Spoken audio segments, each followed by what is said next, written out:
Magandang araw mga busing madam. Update sa ating mga biik.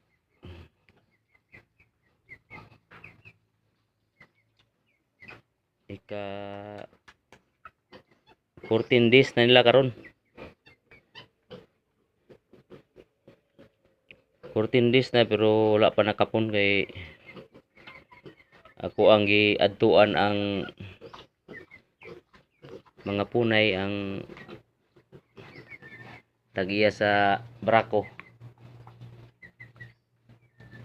Wala siya bakante no ugma na daw. Ka 14 days na ngayon mga busing madam. Hindi pa nakapon kasi baka bukas na lang daw puntahan ng may-ari ng Braco. Busy kasi siya, may ginagawa. Kaya bukas na lang siguro.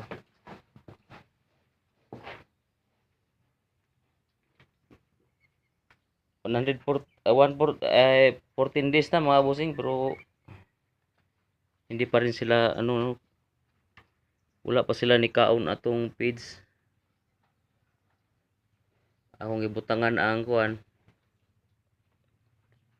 nagtunaw ta og pagkaon sa ang Erlewin, tapos ginabutan ako sa Didi sa mama para maanad sila. Pero murag abunda man og gatas jud ang inahan mo nang murag dili sila kaayo mo kuan atong sa Erlewin. Baliwala lang nila.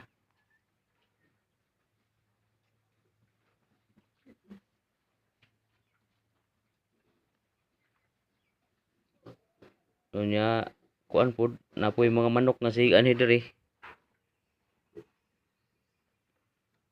Meron pa rin mga manok mga busing no. Mga dayong manok. Tinutukan nila yung yung kinakain nila yung pagkain ng biik.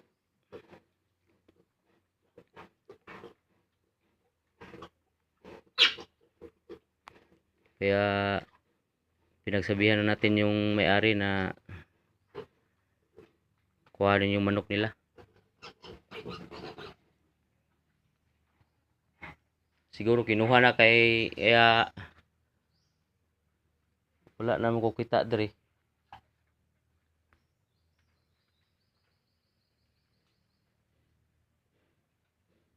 Ana agay gihapon.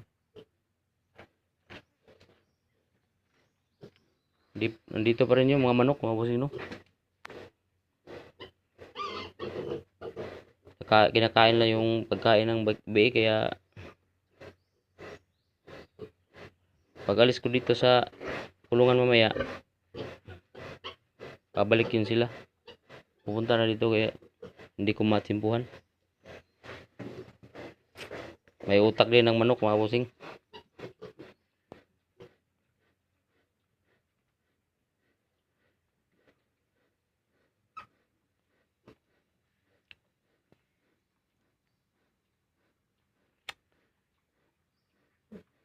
At ito naman ang update sa ating isang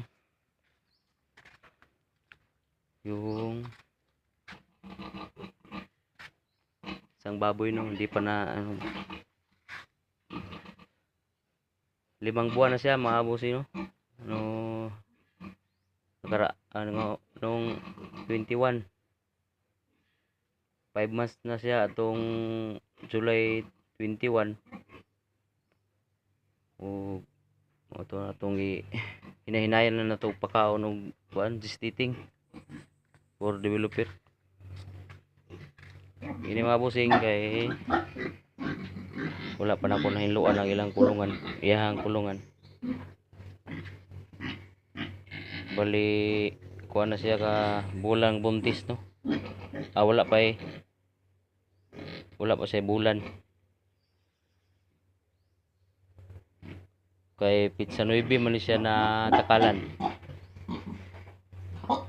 Nya pizza 30 napay mga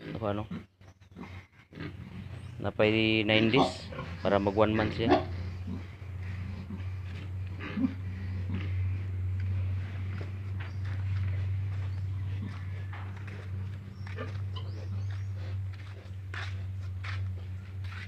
ug mao to ang update sa atong